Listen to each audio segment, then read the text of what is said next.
Olá pessoal, tudo bem? Hoje nós vamos para a nossa nona aula, o nosso nono tema dentro da filosofia geral, e hoje nós chegamos à filosofia contemporânea, né? E eu vou dividi-la em duas partes, né? Uma primeira parte essencialmente do início, né, com a Revolução Francesa, chegando até o século XIX, e depois, nossa próxima aula, semana que vem, me concentrar mais em autores do século XX, tá? Então, né, e da contemporaneidade mais atual nossa. Então, só para a gente poder compreender, entender bem, né, aí esta relação, não é?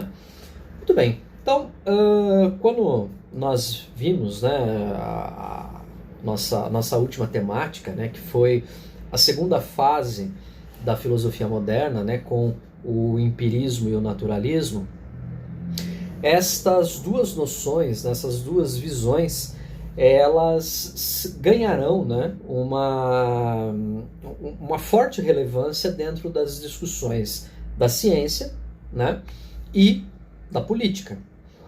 E isto vai levar, né, ao desenvolvimento de uma forma de pensamento, ou de uma linha de pensamento, que ficou conhecida pelo nome de iluminismo, né?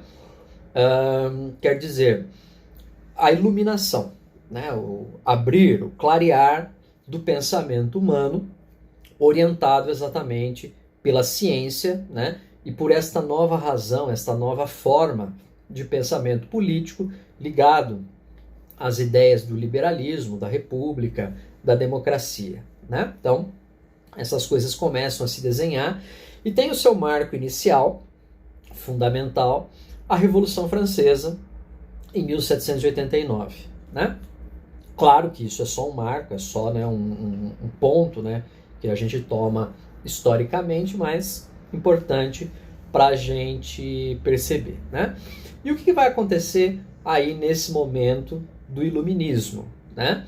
Nós teremos uma perspectiva, né, ou uma visão onde as ciências, como nós as conhecemos, começam a se desenvolver, né? Então elas começam a se separar da filosofia, como eu mostrei para vocês, né, que a evolução do pensamento científico vem de dentro da filosofia, né, lá com os gregos, mas principalmente, né, no período moderno, na Renascença, e agora elas começam a se especificar, então começam a se formar áreas específicas de conhecimento, como a física, como a química, como a biologia, como a geologia, né, e por aí vai, tá? Então, consequentemente, a discussão da filosofia é renegada a um segundo plano, né? Ela é colocada como uma área de conhecimento, vamos dizer assim, inferior, né? E há uma forte negação, há uma forte ruptura com o pensamento filosófico metafísico, né? A discussão daquilo que está para além da realidade física. Por quê? Porque esses fulanos estão fortemente pensando, fortemente orientados pela perspectiva daquilo, né, que se chama de ciência, tá? Então, exatamente por isso, qualquer discussão que fuja a possibilidade de uma interpretação empírica, ela se torna irrelevante, né? Agora, é claro que a filosofia ela não vai ser abandonada, né? Mas ela vai ganhar uma nova perspectiva, principalmente num dos pais, né, do iluminismo, né? A gente considera basicamente que o pensamento desse cara é que dá o pontapé inicial a isso que a gente chama de iluminismo, que foi o nosso ilustre Immanuel Kant, né? O Kant é um autor extremamente importante de ser entendido, porque muitos dos conceitos que nós usamos hoje no mundo, né, e até a própria ideia, né, dos chamados direitos humanos, estão presentes dentro da filosofia e da interpretação kantiana, tá? Então, é muito importante compreender bem este autor, né? Então, a gente vai falar dele agora e depois a gente vai falar dele lá de novo na filosofia jurídica, né? Mas o Kant, ele observa, né, ele analisa o aspecto da filosofia dentro de uma perspectiva extremamente crítica, né? Fazendo uma análise extremamente criteriosa, extremamente detalhada da razão humana, né? E o Kant fala, né, ele diz que a filosofia precisa se dedicar a tentar responder 4 questões fundamentais. Uma, o que eu posso saber? Então, né, o que o conhecimento humano permite, né? 2, como que eu posso agir? Então, a definição do comportamento moral, né? 3, o que eu posso esperar? Então, o que esperar da realidade onde eu estou, né? E 4, o que de fato é o ser humano? Estas 4 questões, diz o Kant, cabem à filosofia, cabem ao pensamento filosófico tentar analisar e tentar chegar a uma resposta, né? Então, para Kant, influenciado, né, por uma linha de pensamento que está aflorando aí, né, dentro do pensamento filosófico, científico, por influência do empirismo e tal, o Kant ele vai demonstrar o seguinte, ele vai falar, olha, a nossa razão, a nossa racionalidade, ela não consegue perceber as coisas em si. Lembra aquela discussão da essência que os gregos, que os medievais fizeram, né? Encontrar a essência das coisas, o Kant fala, não dá para a gente perceber isso. Se isso existe, é inalcançável, o que se chama de ser em si. O que a razão humana consegue perceber de fato é as coisas que se mostram. Então, a empiria. Então, o ser para nós. Então, o ser em si é inalcançável, mas o ser para nós é alcançável, né? Olhando para um ser humano, eu não consigo ver a essência dele, eu não consigo saber qual é a essência dele, o ser em si. Mas eu consigo perceber questões, por exemplo, eu consigo saber a altura, eu consigo saber a cor da pele, eu consigo saber, né, uma série de coisas. Então, isto é um dos principais fundamentos daquilo que nós vimos lá atrás na teoria do conhecimento, chama-se de fenomenologia, né? Então, nós não vamos procurar uma essência fundante, fundamental para as coisas, não. Nós vamos nos preocupar com o fenômeno, nós vamos nos preocupar com aquilo que de fato pode ser analisado, tá? Então, essa é a perspectiva kantiana aí sobre o aspecto, né, do conhecimento. Para ele, o pensamento religioso, que tem uma forte ligação com o aspecto metafísico, né, do sobrenatural, o pensamento religioso precisa se subordinar à razão e à lei moral. Porque se ela não se subordinar à razão e à lei moral, ela se torna irracional. E uma religião irracional, né, pessoas orientadas por um pensamento religioso irracional, podem produzir as maiores barbaridades possíveis, né? Então, essa é a orientação que ele coloca para aquilo que hoje nós chamaríamos de fundamentalismo, né? Pessoas que encaram e que consideram a religião de forma não racional e não orientada por princípios morais, né? Então, para ele, a religião ela tem que se subordinar a esses 2 princípios, né?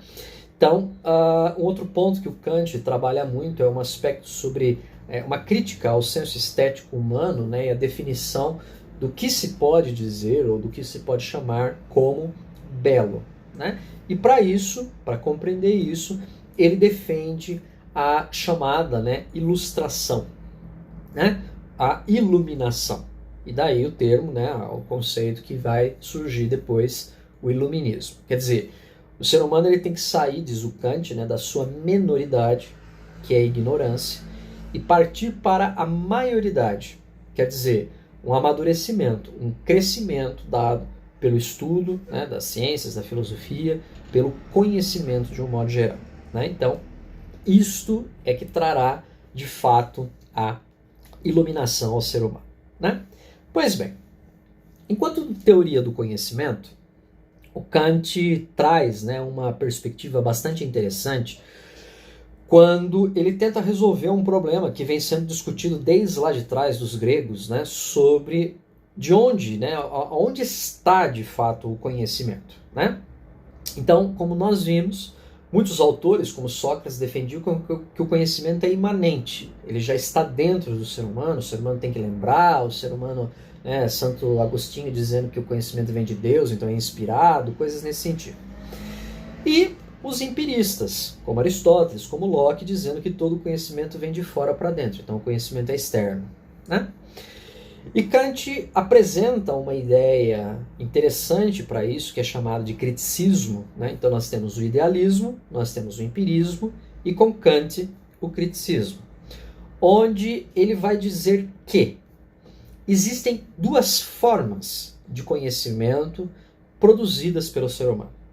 Uma que ele chama de conhecimento a posteriori e outra que ele chama de conhecimento a priori, né? O conhecimento a posteriori, então, um termo em latim, né, um termo latino, a posteriori, depois de. Conhecimento a posteriori é o conhecimento empírico. É o conhecimento que eu tenho, que eu adquiro, depois de experimentar. Depois da sensação passar por um dos meus sentidos. Visão, audição, olfato, paladar ou tato, né? Então eu só sei o que é salgado, eu só sei o que é doce, depois que eu experimento. Então esse conhecimento ele é a posteriori, ele é empírico, vem de fora para dentro. Agora, diz o Kant, e aqui a grande, né, sacada dele. Existem conhecimentos que são produzidos pela mente humana, né? Não são inspirados, nada disso. Eles são produzidos pelo raciocínio. E esses conhecimentos Kant chama de conhecimentos a priori. Então, do mesmo modo, latim, antes de. Então, o conhecimento a priori é o que o Kant chama de conhecimento puro. Quer dizer, um conhecimento que não passa pelos sentidos. É um conhecimento que é inerente ao meu raciocínio. Ele não está dentro de mim, mas ele é produzido. Então, alguns conceitos matemáticos, por exemplo, veja, a matemática ela começa a se fundamentar como um campo de conhecimento a posteriori. Porque as primeiras noções matemáticas vêm das noções de quantidade. Então, o cara contando uma vaca, 2 vacas, 3 vacas, por exemplo, dei uma vaca, fiquei com 2, né? Então, perceba que basicamente a aritmética ela está centrada dentro de conhecimentos a priori. A posteriori, né? Então é empírico, noções de quantidade, espaço, etc. Né? Agora, a matemática evolui e chega, por exemplo, dentro de conhecimentos a priori, números complexos, por exemplo, né? Números irracionais. Então, vejam que ela, né, acaba se desenvolvendo para um tipo de conhecimento que depois, né, agora na atualidade, ela vai se tornar um conhecimento, né, extremamente abstrato. Tá? Então, é importante compreender aí essa noção. Então, para Kant, o conhecimento tem essas duas fontes. Existem os conhecimentos que são adquiridos por meio da experiência, a posteriori, e existem os conhecimentos que são frutos do raciocínio, a priori. Outro tipo de conhecimento, né, frutos do raciocínio, são os conhecimentos morais. Tá? Então, toda a construção ética que o ser humano faz do mundo, né, juízos de valor, etc., tudo isso vem exatamente de conhecimentos, de conceitos a priori. São pensados pelo ser humano. A própria ideia de justiça, por exemplo, né, são conceitos a priori. Né?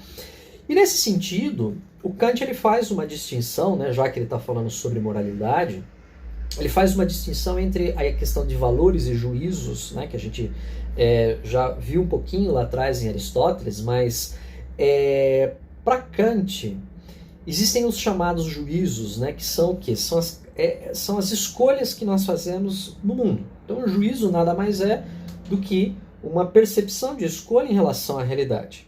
Né?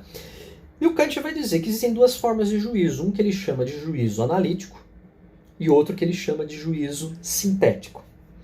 O juízo analítico é aquele que, ele diz, né, que o predicado está contido no sujeito, quer dizer, a própria afirmação, a própria coisa já demonstra o que ela é.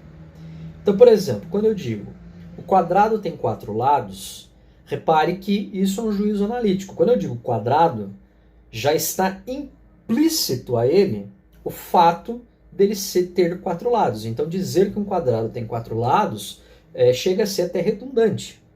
Né? Então, perceba que é analítico porque ele o próprio conceito, o próprio sujeito, ele já contém o que ele é. né? Falar o ser humano. Então, quando eu falo o ser humano, já se pressupõe que ele tem cabeça, tronco e membros, por exemplo, e assim sucessivamente, né? Agora, o juízo sintético é aquele que acrescenta algo ao sujeito. Então, ele não está contido. Então, por exemplo, eu digo assim, as pessoas estão andando. Quando eu digo as pessoas, subentende que as pessoas têm cabeça, tronco e membros, analítico. Agora, quando eu digo que as pessoas estão andando, repare que isso acrescenta ao sujeito pessoas. O João está sentado, né? E por que isso é importante? Porque disso vão derivar exatamente os valores que nós construímos dentro da sociedade, que podem ser também valores analíticos, que são valores, né, presentes dentro de algo que já se conhece, que já é demonstrado facilmente, né? Então, o mesmo exemplo, a mesma questão de que o quadrado tem 4 lados. Repare que eu não posso dizer se é certo ou errado um quadrado ter 4 lados, né? Eu não posso dizer se é bom ou se é mal um quadrado ter 4 lados. Por quê? Porque é o que o constitui. Eu não posso dizer se é certo ou errado, eu não posso dizer se é bom ou mal um ser humano ter cabeça, tronco e membros. Por quê? Porque é o que o constitui. Então, é analítico porque ele simplesmente demonstra. Agora, nós temos os juízos de valor sintéticos que podem ser a posteriori ou a priori. Então, o juízo de valor sintético a posteriori é aquele que primeiro eu percebo e depois emito o meu valor. Então, por exemplo, eu digo assim, a capa de um livro é verde. Repare que livro subentende-se analiticamente que ele tem capa, que ele tem, né, papel, etc. Agora, quando eu digo que o livro é verde, eu estou acrescentando, então por isso é sintético, né? Define, está demonstrando. A posteriori, porque primeiro eu precisei sentir. E é só depois que eu senti que eu posso dizer. Por exemplo, quando eu digo que o livro verde, eu não gostei dessa capa. Ou, nossa, eu achei linda essa capa. Então, né, aí tanto o aspecto estético quanto ético, repare que primeiro demanda uma experiência para depois eu compreender, né? Agora, o juízo de valor sintético a priori é aquele a qual é formado na mente humana. Então, ele é definido por um conceito, né, por um axioma, por uma verdade, por um valor. Então, muitos axiomas, né, muitos elementos dentro da matemática são juízos sintéticos a priori. É o caso, por exemplo, da definição que duas retas paralelas jamais se encontrarão, né? Então, repare que isso não é demonstrável, isso não é observável, isso é um conceito puramente desenvolvido pela mente humana. E muitos dos conceitos, né, que nós desenvolvemos do ponto de vista do comportamento, da ética,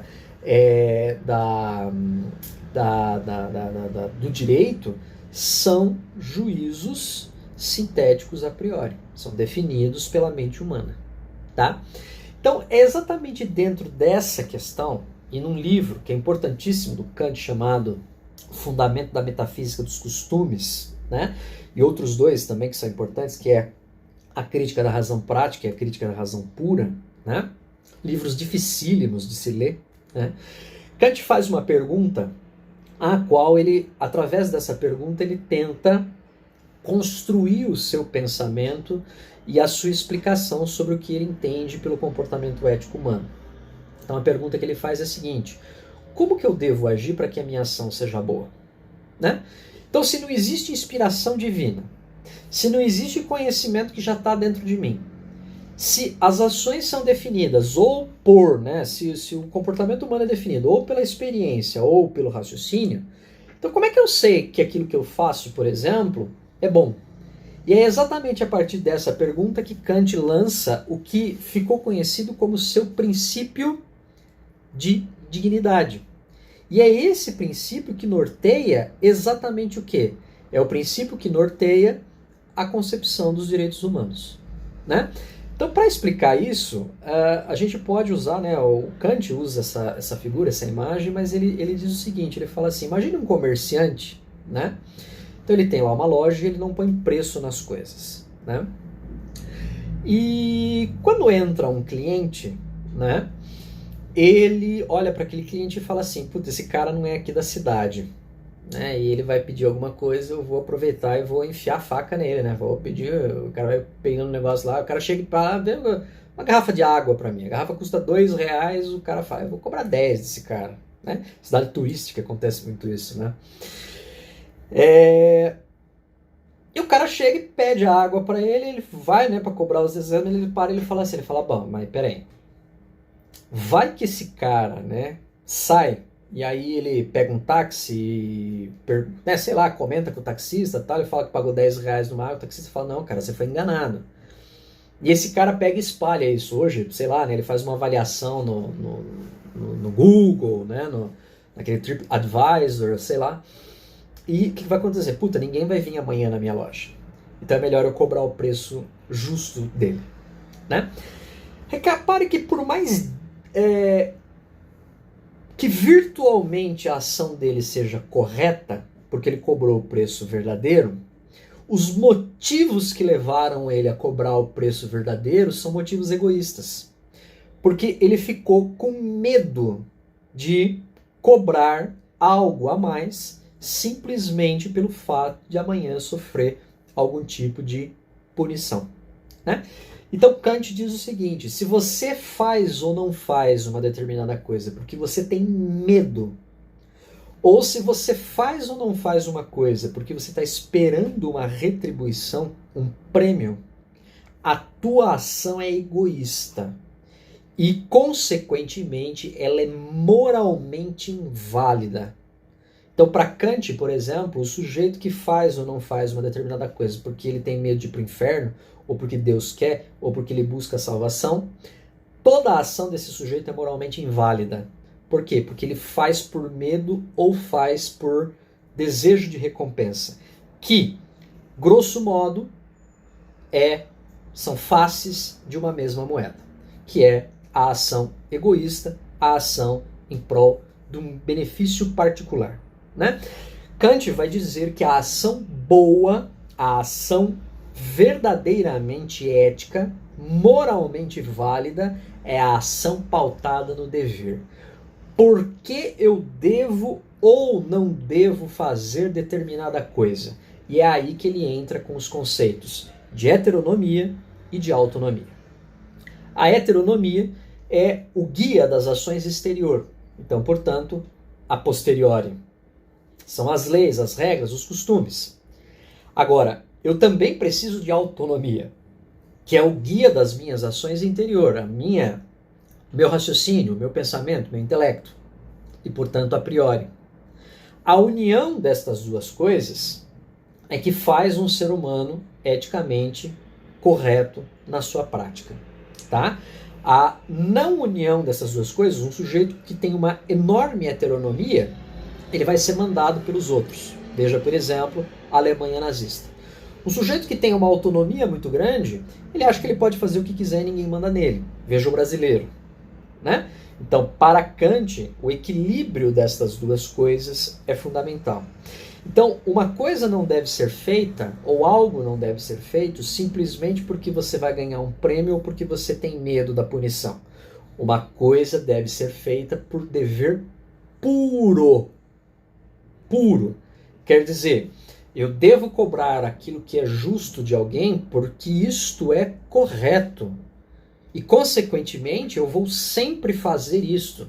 E isso, repare, não é algo que vem da natureza. Isto não é algo que vem de uma divindade. Isto é um raciocínio simples, pautado numa ideia que é qual? Respeitar o ser humano, porque todo ser humano é digno e a dignidade do ser humano está contida nele mesmo. Quer dizer, o ser humano é digno de ser tratado de forma honesta, de forma correta, por ser humano. Não é porque Deus manda, não é porque a lei manda, não é porque se eu não fizer isso eu vou para o inferno, não é porque se eu fizer isso eu vou comprar um terreninho no céu, nada disso. Eu devo fazer porque é o correto. E por que é correto? Porque eu gostaria que fosse feito para mim. Do mesmo modo que eu não gostaria de ser, por exemplo, lesado ao comprar alguma coisa, né? Então, eu devo fazer para os outros aquilo a qual eu também desejo que seja feito para mim. Kant diz: só faça para os outros o que gostaria que todos fizessem para todos. E não, né, o individual no sentido só faça para o outro o que gostaria que fizesse para você. Não, só faça para os outros o que você gostaria que fosse feito para todas as pessoas. Então aí ele insere o princípio da dignidade humana, que, como eu disse, orienta os direitos humanos, né? Que nós brasileiros temos uma dificuldade enorme de entender, porque o nosso pensamento é fortemente egoísta, né? Faça para mim o que é bom para mim e dane-se o resto, é mais ou menos assim que o brasileiro pensa, né? E gera, então, né, o que o Kant fala, ele gera aquilo que é a autonomia da vontade. Você passa a fazer algo porque você entende ela como importante. Nesse sentido, nós não somos mais escravos de leis, de uma lei divina, de uma lei natural, de qualquer coisa. Nós agimos reconhecendo a importância que a lei tem para a concretização da dignidade humana, né? Esse é o princípio fundamental do aspecto kantiano, e essa é um dos principais motivos, né, que muitas pessoas não entendem a fundamentação dos direitos humanos, não entendem a fundamentação de uma série de princípios que orientam, né, ou deveriam pelo menos orientar a nossa sociedade, porque não entendem ou nunca tiveram contato com o pensamento de Kant. Tá? Então, isto é realmente importantíssimo. E o que rege o comportamento humano? Os imperativos, né? E Kant distingue esses imperativos de duas formas. Ele chama, né, ele fala que existem os imperativos hipotéticos e os imperativos categóricos. O imperativo hipotético é aquilo que orienta a minha ação para um objetivo pessoal.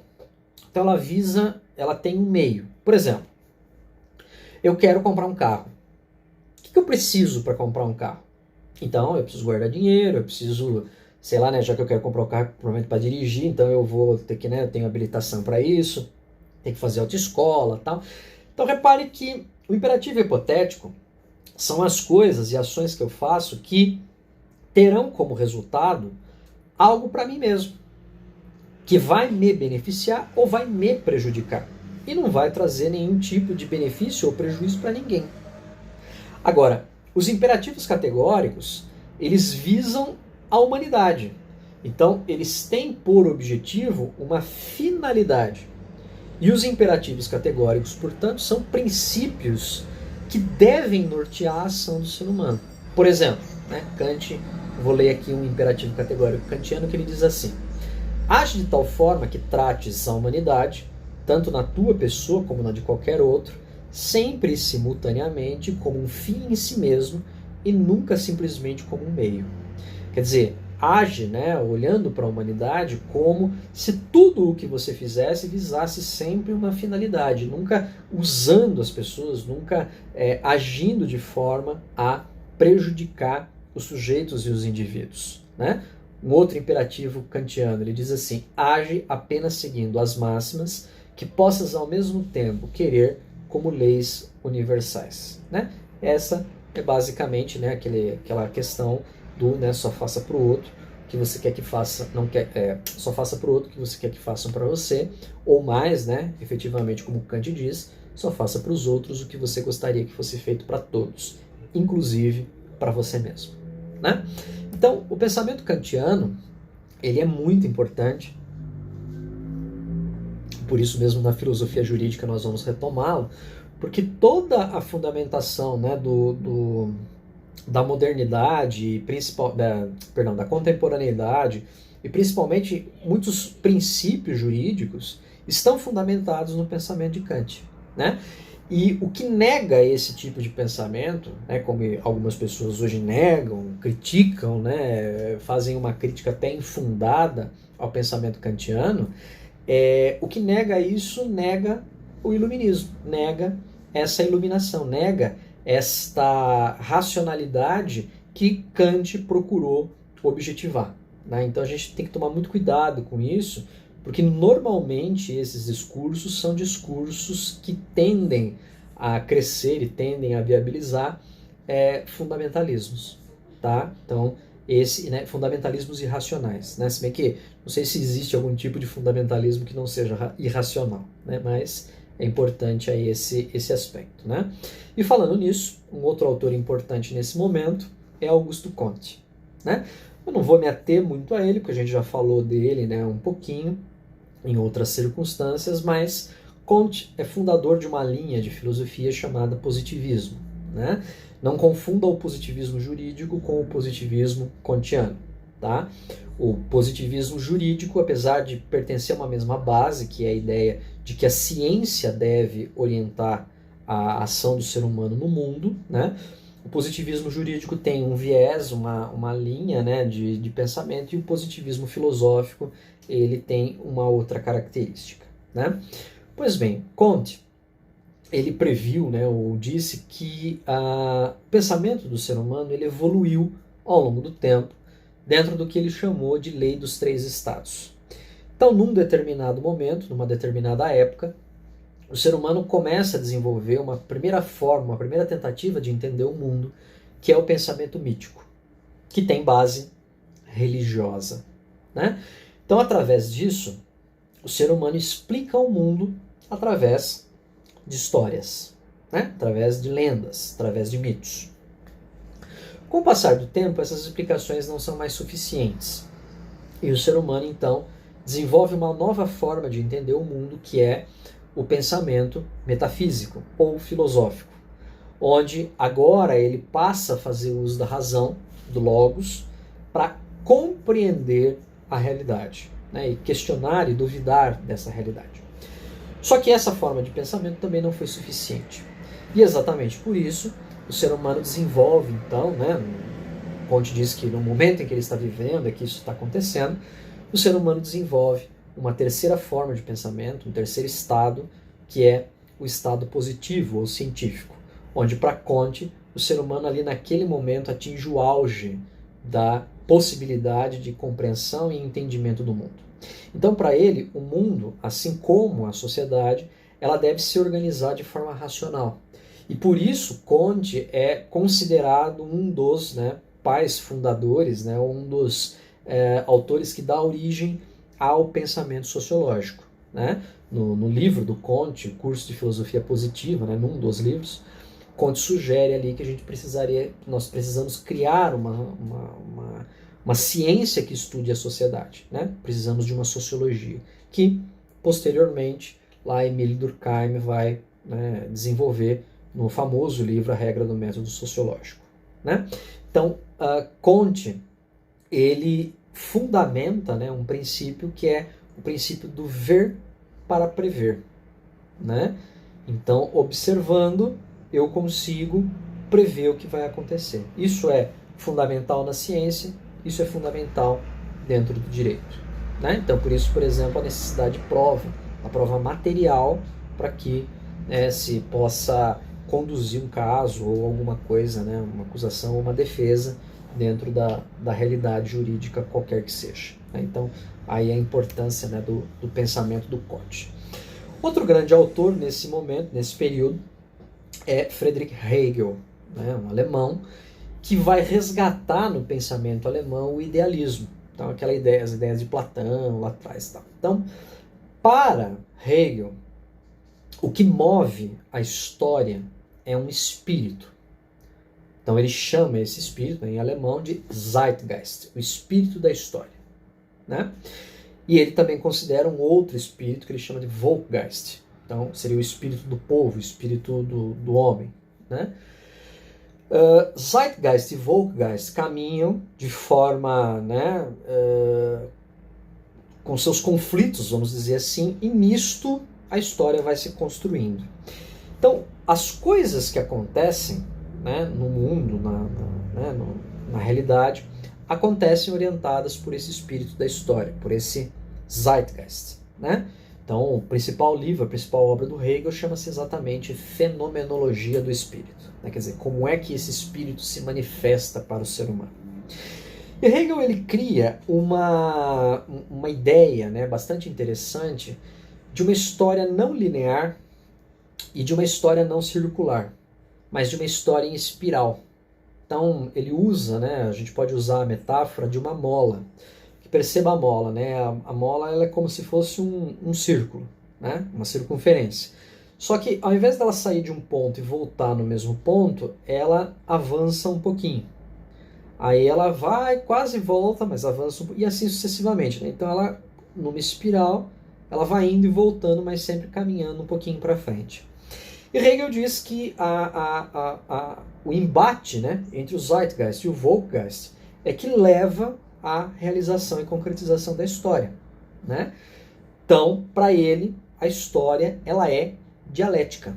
Então, retomando lá de trás o conceito de Heráclito, né? Então ele vai dizer que a história ela se concretiza exatamente no conflito, na dialética entre o Zeitgeist e o Volksgeist, né? A vontade do espírito e a vontade do ser humano, mas sempre suprimida, né? Sempre orientada, né? De forma maior pela vontade do espírito, né? Pela vontade do Zeitgeist.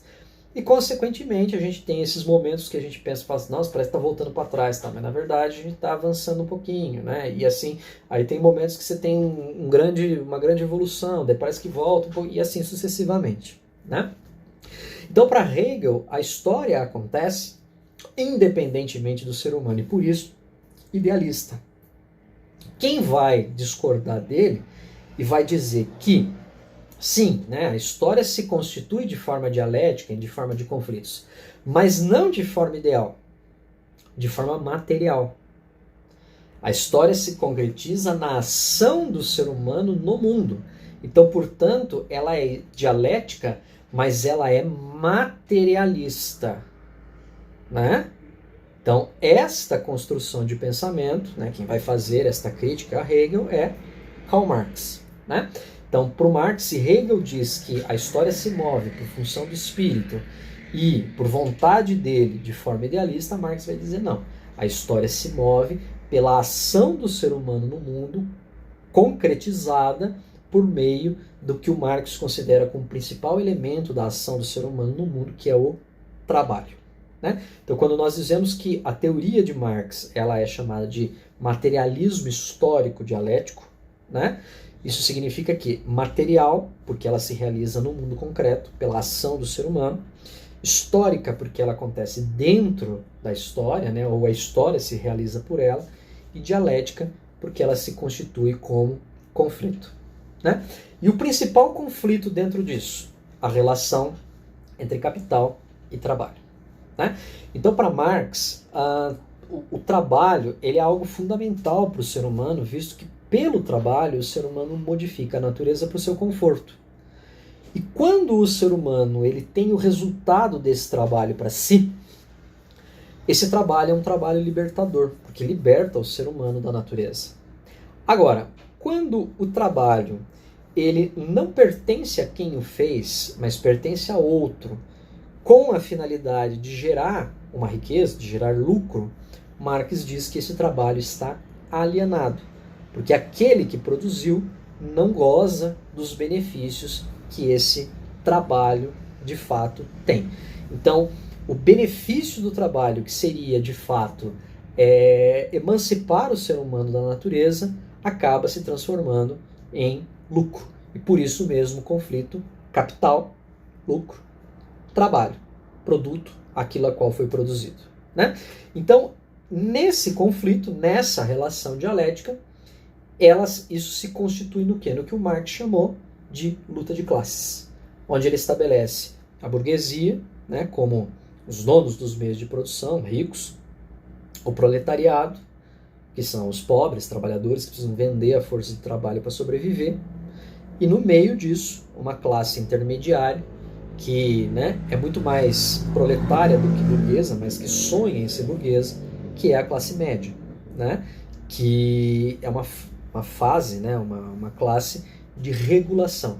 Marx diz que se só existisse burguesia e proletariado, os proletários já tinham dado um golpe há muito tempo, né, na burguesia. Então, a classe média, na verdade, é uma classe de controle que, né, gera uma certa ansiedade, uma certa coisa, né, de se tornar burguês, mas na prática esse sujeito continua sendo proletário porque ele não tem condições de viver efetivamente, né, só de lucro, porque ele depende ainda de salário e tal, né? Então, mas eu não vou entrar muito nessa vereda, né?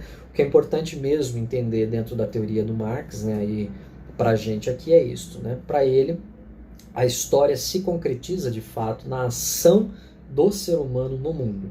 e não, né, por um espírito ou por algo divino. Então, por isso o termo materialista, né? Materialismo histórico dialético, tá? A teoria do Marx também é importantíssima, fundamental para a gente compreender um pouco, né, o contexto, a realidade do mundo que a gente vive, beleza? Então, esse é o material, né? Vou disponibilizar lá para vocês também algumas indicações, né, de leitura e, né, não esqueçam de responder a pergunta, né, geradora lá, motivadora, que eu vou disponibilizar. E desde já, ótimos estudos para vocês. Beleza? Grande abraço e até a próxima. Tchau, tchau.